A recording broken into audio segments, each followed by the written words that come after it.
ഈ നായ നടുക്കടലിൽ ചെന്നാലും നക്കിയേ കുടിക്കൂ എന്നൊരു ചൊല്ലുണ്ടല്ലോ.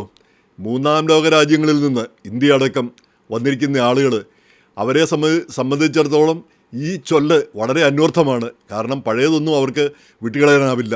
ആ പഴയതെല്ലാം വളരെ കേമമാണെന്നും അത് മുറുകെ പിടിച്ചുകൊണ്ടിരിക്കുന്നു.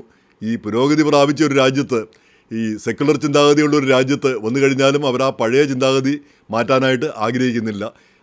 എന്നാൽ പിന്നെ അവിടെ തന്നെ നിങ്ങൾ തുടർന്നാൽ മതിയായിരുന്നല്ലോ എന്ന് നമ്മൾ ചോദിച്ചും പോവും. ഇങ്ങനെ ഒരു മാറ്റവും പറ്റത്തില്ല ഉണ്ടെങ്കിൽ പിന്നെ എന്തിനാ ഇങ്ങോട്ട് വരുന്നത്? ഇതാണ് ഇപ്പോഴത്തെ മാഗാ റിപ്പബ്ലിക്കൻസും റേസിസ്റ്റുകളും ഒക്കെ ചോദിക്കുന്ന ചോദ്യവും ഇത് തന്നെയാണ്. ഇവിടെ വന്നിട്ട് ഈ സംസ്കാരത്തിൽ അലിഞ്ഞു ചേരാൻ കഴിയുന്നില്ലെങ്കിൽ പിന്നെ എന്തിനാണ് ഇങ്ങോട്ട് വരുന്നത്? അപ്പോൾ അത് നമ്മൾ കേമമായിട്ട് പറയും, മാറാതിരിക്കുന്ന വലിയ കേമമായിട്ട് പറയുമെങ്കിലും അത് എത്ര കണ്ട് ശരിയാണെന്ന് ഒന്ന് ആലോചിച്ച് നോക്കേണ്ടതാണ്. ഇപ്പോൾ ഈയിടയ്ക്ക് ബ്രിട്ടനിൽ നിന്ന് ഒരു പഠന റിപ്പോർട്ട് വന്നു.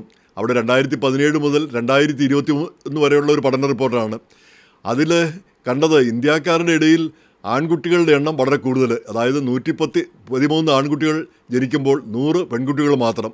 നേരെ മറിച്ച് പൊതുവായിട്ടുള്ള ജനസംഖ്യയിൽ അത് 105 ഒക്കെ ഉള്ളൂ. അല്ലെങ്കിൽ 107 വരെ വരുന്നതിന് പിന്നെ കുഴപ്പമില്ല. 107 ആൺകുട്ടികളുള്ളപ്പോൾ 100 പെൺകുട്ടികൾ എന്നുള്ളൊരു സാധാരണ ഒരു ആവറേജ് കണക്കാണ്. അതിൽ കൂടുമ്പോഴാണ് ആ ഒരു വ്യതിയാനം വരുന്നത്. ഇപ്പോൾ ഇവിടെ ഇന്ത്യക്കാർക്കിടയിൽ 113 എന്ന് പറഞ്ഞാൽ ഈ പെൺകുട്ടികളെ ഭ്രൂണാവസ്ഥയിൽ തന്നെ ഗർഭഛിദ്രം നടത്തുന്നു എന്ന് വ്യക്തം. അതുകൊണ്ടാണ് ഈ വ്യത്യാസം വരുന്നത്. അപ്പോൾ പെൺകുട്ടികളോട് ഈ പാശ്ചാത്യ ലോകത്ത് വന്നു കഴിഞ്ഞാലും താല്പര്യമില്ല, ആൺകുട്ടികൾ തന്നെ വേണം എന്നുള്ള ആ ചിന്താഗതി. എന്തുകൊണ്ടാണത് വാസം പറഞ്ഞാൽ, ഈ പാശ്ചാത്യ ലോകത്ത് വന്നു കഴിഞ്ഞാൽ ഇവിടെ ആൺകുട്ടിയായാലും പെൺകുട്ടിയായാലും നമുക്കറിയാം, അവർ വളർന്നു കഴിഞ്ഞാൽ അവരവരുടെ കാര്യം നോക്കി പോയിക്കോളും. ഇവിടെ ജോലി കിട്ടും, ജോലി ചെയ്യും. അത് ആണാണെങ്കിലും പെണ്ണാണെങ്കിലും ജോലി ചെയ്യും, അവരവരുടെ കാര്യം നോക്കി പോകും. എന്നല്ല, പെൺകുട്ടികളാണെങ്കിൽ അവർ കൂടുതൽ വീടിനോട് താല്പര്യം കാണിക്കും, അപ്പനോടും അമ്മയോടും കൂടുതൽ താല്പര്യം കാണിക്കും. അങ്ങനെയാണ് കണ്ടുവരുന്നതും. പക്ഷേ എന്നാലും നമ്മുടെ ആളുകൾക്ക് ആൺകുട്ടികൾ തന്നെ വേണം. അപ്പോൾ അതിന് ഒന്ന് രണ്ട് പ്രധാനമായിട്ടുള്ള കാര്യം എക്കണോമിക് റീസണാണ് ഇന്ത്യയിൽ. കാരണം പെൺകുട്ടി ജനിച്ചു കഴിഞ്ഞാൽ സ്ത്രീധനം കൊടുത്ത് കെട്ടിച്ച് വേറൊരു വീട്ടിലേക്ക് വിടണം. ആൺകുട്ടിയാണെങ്കിൽ സ്ത്രീധനം വാങ്ങിച്ചുകൊണ്ട് വേറൊരു പെൺകുട്ടി ഇങ്ങോട്ട് വരും, കാശ് ഇങ്ങോട്ട് കിട്ടും. മറ്റേത് നമ്മൾ കാശ് അങ്ങോട്ട് കൊടുക്കണം. അതാണ് പ്രധാനപ്പെട്ട കാരണം, എക്കണോമിക് റീസൺ. പിന്നെ മതപരമായൊരു റീസണുണ്ട്. ഈ മരിച്ചു കഴിയുമ്പോൾ മകൻ തന്നെ അവരുടെ അന്ത്യകർമ്മങ്ങൾ ചെയ്യണമെന്നുള്ള ആഗ്രഹം. ഒരു മകനുണ്ടാകാൻ ആഗ്രഹിക്കുന്നത് തെറ്റല്ല എന്ന് വിചാരിക്കാം. പക്ഷെ അതുകൊണ്ട് പെൺകുട്ടികൾ ഉണ്ടാകുന്നത് ഇല്ലാതാക്കേണ്ട കാര്യമുണ്ടോ? ഭ്രൂണഹത്യയൊക്കെ നടത്തേണ്ട കാര്യമുണ്ടോ? അബോർഷൻ നടത്തേണ്ട കാര്യമുണ്ടോ? അവരും ഉണ്ടായിക്കോട്ടെ, ഒരു 2 മക്കൾ കൂടുതലുണ്ടായതുകൊണ്ട് ഈ പാശ്ചാത്യ ലോകത്ത് വരുമ്പോൾ ഒരു മക്കൾ 2ഓ 3ഓ കൂടിപ്പോകുന്നതുകൊണ്ട് വലിയ പ്രശ്നമൊന്നും വരുന്നില്ല. ഇവിടെ ജീവിക്കാൻ പറ്റാത്ത ഒരവസ്ഥയൊന്നും വരുന്നില്ല. കുട്ടികൾ കൂടുമ്പോൾ അവർക്ക് ആനുകൂല്യങ്ങളും കൂടും. സർക്കാരിൻ്റെ വകയൊക്കെ നാനാവിധ ആനുകൂല്യങ്ങൾ ഇവിടെ കിട്ടും. നാട്ടിലൊക്കെ കുട്ടികൾ കൂടുമ്പോൾ അതൊരു ബേർഡൻ, നമുക്ക് വഹിക്കാൻ പറ്റാത്തൊരു ബേർഡനായി മാറുമെങ്കിലും ഈ പാശ്ചാത്യ ലോകത്തൊക്കെ അമേരിക്കയിലാണേലും ബ്രിട്ടനിലാണേലും അതൊരു ഭാരമാവുന്നില്ല എന്നുള്ളതാണ് വസ്തുത. എല്ലാവർക്കും ഈ അവരെ നോക്കാനുള്ള ബുദ്ധിമുട്ടുകളൊക്കെ ഉണ്ടാവുമെന്നുള്ളത് പറയുന്നത് ശരി തന്നെ. എങ്കിൽ പോലും സാമ്പത്തികമായിട്ടുള്ള ഒരു ബാധ്യത ഇന്ത്യയിലെ പോലെ വരുന്നില്ല.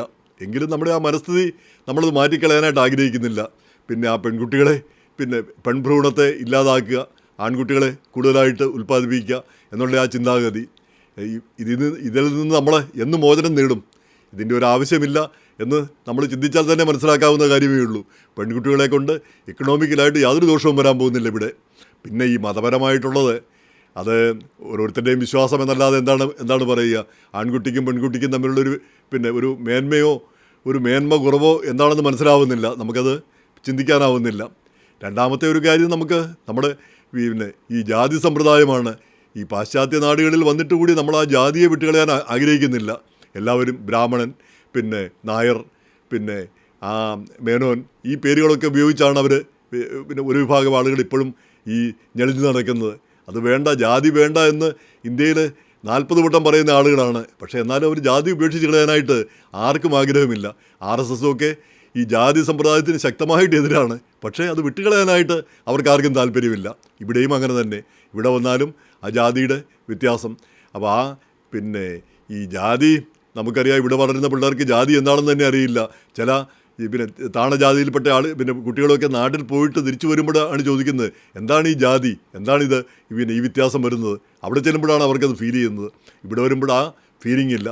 അതുകൊണ്ട് തന്നെ നമുക്കറിയാം ഈ ഇവിടെ ജാതി, ഈ നാട്ടിൽ താണജാതിക്കാരെന്ന് പറയുന്ന ആളുകൾ അവർ തീവ്ര തീവ്ര പിന്നെ ഹിന്ദുത്വ ആശയങ്ങളൊക്കെ പേർന്ന് നമ്മൾ കാണാറുണ്ട്, പലപ്പോഴും കാണാറുണ്ട്. പലരും ഈ ജനഗണമന വേണ്ട, പിന്നെ ഈ പിന്നെ വന്ദേമാതരം മതി എന്ന് പറയുന്ന ആളുകൾ, അതിൻ്റെ പിന്നിലെ ഒരു ഹിന്ദുത്വ മനസ്ഥിതിയുണ്ട്. അപ്പോൾ അങ്ങനെയുള്ള ആളുകൾ ധാരാളമായിട്ട് പിന്നെ നമ്മുടെ നാട്ടിലെ താണജാതിക്കാർ എന്ന് പറയുന്ന ആളുകൾ ഇവിടെ വരുമ്പോൾ ആ ജാതി വ്യത്യാസമില്ല. പക്ഷേ എന്നാൽ പോലും ഈ രീതിയിലുള്ള പിന്നെ പ്രവർത്തനങ്ങൾ കാണാറുണ്ട്. പലരും താണജാതിക്കാരായിരുന്ന ആളുകൾ തീവ്രവാദി നിലപാട് എടുക്കുന്നത് പലപ്പോഴും കാണാറുണ്ട്. എന്തായാലും ഇങ്ങനെയുള്ള കാര്യങ്ങളൊന്നും ശരിയല്ല. ഇപ്പോൾ കാസ്റ്റ് സിസ്റ്റത്തിനെതിരെ ഈ കാലിഫോർണിയ നിയമസഭയിൽ രണ്ട് ബില്ലുകൾ വന്നതാണ്.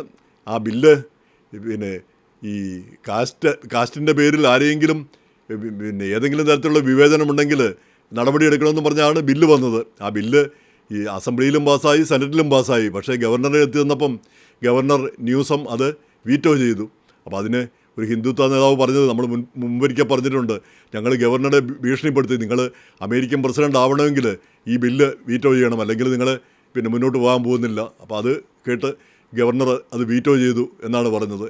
അപ്പോൾ ആ കാസ്റ്റിൻ്റെ കാര്യം പറയുന്നത് പോലും, അപ്പോൾ അതിന് പറഞ്ഞൊരു ന്യായം, കാസ്റ്റിൻ്റെ കാര്യം പറഞ്ഞാൽ അത് ഹിന്ദുക്കൾക്ക്, മൊത്തം ഹിന്ദുക്കൾക്ക് എതിരായിട്ട് വരും.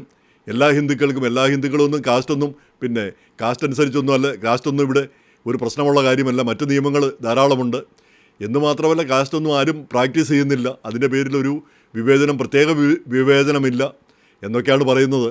പക്ഷേ ഈ പല ജോലിക്കാരും ഈ കേസുകളൊക്കെ കൊടുക്കുന്ന പല ആളുകളും താണജാതിയിൽപ്പെട്ട ആളുകൾ പറയുന്നത്, ഉയർന്ന ജാതിയിലുള്ള മേലുദ്യോഗസ്ഥന്മാർ തങ്ങളെ പീഡിപ്പിക്കുന്നു, തങ്ങൾക്ക് അർഹമായ പ്രൊമോഷൻ കിട്ടുന്നില്ല, അർഹമായിട്ടുള്ള പ്രതിഫലം കിട്ടുന്നില്ല, അതെല്ലാം കാസ്റ്റ് കാരണമാണെന്നാണ് അവർ പറയുന്നത്.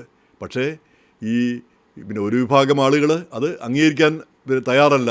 എന്ന് മാത്രമല്ല അവർ പറയുന്നത് അത് ഹിന്ദുക്കളുടെ മാത്രം പ്രശ്നമല്ല, സൗത്ത് ഏഷ്യയിൽ മുഴുവൻ ഈ കാസ്റ്റ് സിസ്റ്റം ഉണ്ടെന്നാണ് പറയുന്നത്. അത് മുഴുവൻ ശരിയാണോ? ഇനി ഉണ്ടെങ്കിൽ തന്നെ ആ പ്രഡോമിനൻ്റ് ഒരു കാലത്ത് ഇന്ത്യ ആയിരുന്നല്ലോ ഈ സൗത്ത് ഏഷ്യ എന്ന് പറയുമ്പോൾ, ബംഗ്ലാദേശും പാകിസ്ഥാനും എല്ലാം കൂടെ ചേർന്നത്. അപ്പോൾ ആ ഹിന്ദു സമൂഹത്തിൽ നിന്ന് വന്നതാണ് എന്നതുപോലും അവർ അംഗീകരിക്കാനായിട്ട് തയ്യാറല്ല. എന്തായാലും ഇങ്ങനെയുള്ള ഔട്ട്ഡേറ്റഡ് ആയിട്ടുള്ള ആശയങ്ങൾ ഇന്ത്യക്കാരുടെ ഇടയിൽ മാറണം. അതുപോലെ തന്നെ മറ്റ് സംസ്കാരങ്ങളിൽ നിന്ന് വരുന്നവർ, മറ്റ് രാജ്യങ്ങളിൽ നിന്ന് വരുന്നവരും ആ മാറ്റം ഉൾക്കൊള്ളാനായിട്ട് കഴിയണം. അത് കഴിയില്ലെങ്കിൽ ഈ രാജ്യത്തേക്ക് വന്നിട്ട് വലിയ കാര്യമൊന്നുമില്ല എന്നതാണ് വസ്തുത.